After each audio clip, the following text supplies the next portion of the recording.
Holidays nale, adu namma GT Holidays da.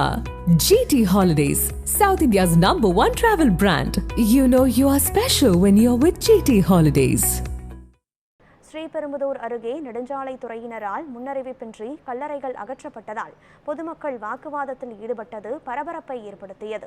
Kanchipuram மாவட்டம் ஸ்ரீபெரும்புதூர் அருகே ஆயக்குளத்தூர் பகுதியில் ஆதிதிராவிடர் மற்றும் பழங்குடியினரை நல்லடக்கம் செய்யும் இடுகாடு உள்ளது. அருகில் அமைந்துள்ள எண்ணூர் மகாபலிபுரம் மாநில நெடுஞ்சாலை விரிவாக்கத்திற்காக கடந்த ஆண்டு நெடுஞ்சாலைத்துறை அதிகாரிகள் மக்களிடம் கருத்து கேட்டு மாற்று இடம் வழங்கிய பின் மட்டுமே இடுகாடு அகற்றப்படும் என தகவல் தெரிவித்தனர். ஆனால் தகவல் அளிக்காமல் அதிகாரிகள் அகற்றியதால் பொதுமக்கள் வாக்குவாதத்தில் ஈடுபட்டனர். செங்கல்பட்டு டு திருவள்ளூர் வழியா வந்துட்டு ஹைவே போயிட்டு இருக்கு. எங்க கிராமத்து வழியா போயிட்டு இருக்கு.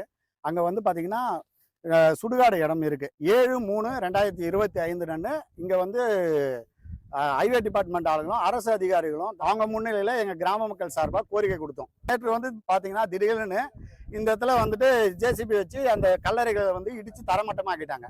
மாற்றுப்பாதை ஏற்பாடு பண்ணி தரேன் தான் அவங்க வந்து கமிட்மெண்ட் பண்ணாங்க. இப்போ நேற்றுக்கு எங்க கிராம மக்கள் சார்பாகவும் யாருக்கிட்டையும் வந்து தகவல் கொடுக்கல. அவங்க தன்னிச்சையா வந்து தரைமட்டமாகிட்டு இது பண்ணிட்டு கிளியர் பண்ணி விட்டுட்டாங்க. கல்லறைகள் இழிஞ்சு இருக்கிறதுனால எல்லாருமே உணர்வுபூர்வமா ரொம்ப பாதிக்கப்பட்டிருக்காங்க. ஏன்னா எங்களுக்கு முறையான வந்துட்டு இழப்பீடும் எங்களுக்கு முறையான மாற்று இடமும் எங்களுக்கு வேணும்னு சொல்லிட்டு இந்த கிராம மக்கள் சார்பா நாங்க கேட்டுக்கிறோம். ஆயக்குளத்துல கல்லறை கட்டி வச்சிருந்தோம். அதுல வந்து நாங்க ரோடு வருது எங்க ஊருக்கு நாங்க கஷ்டப்பட்டு கல்லறை கட்டி வச்சிருந்தோம். நீங்க வந்து இந்த மாதிரி பண்றீங்களா அப்படின்னு கேட்டதுக்கு அவர் என்ன சொன்னாரு, நாங்க மேல இடத்துல பேசிட்டு நாங்க சொல்றோமா அப்படின்னு சொல்லிட்டு போனாரு. சொல்லிட்டு போனோடனே இப்போ நைட்டு வந்து திடீர்னு இடிச்சிட்டு இருக்கிறாங்க கல்லறை எல்லாம்.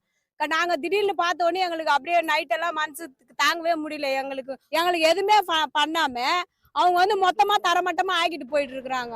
நாங்க காலையில நைட்டு பார்த்த பேர் தான் எங்களுக்கு மனசு கஷ்டமாயிடுச்சு.